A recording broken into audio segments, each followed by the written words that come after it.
மணிமுடி அதிசய ஒளியில் ஆனந்தம் தரும் ஆசிரியன் நீ. தொழுதிடும் தேவர்கள் உடன்பர எங்கும் சுடரறிவேற்றிடும் சுந்தரனும் நீ.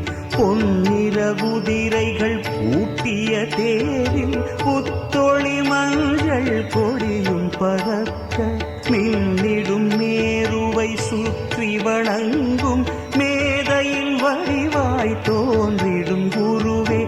புஷ்யராக மணிமாலையணிந்து புவியினில் அடியவர் குறைகள் கடைந்து கஷ்ட காலமதில் காவலளித்து கண்ணிமையாரின் குருவேன நின்று வளரும் குருவருள் உன்னை வணங்கி வளர வேண்டி நான் வாழ்த்துகிறேன்.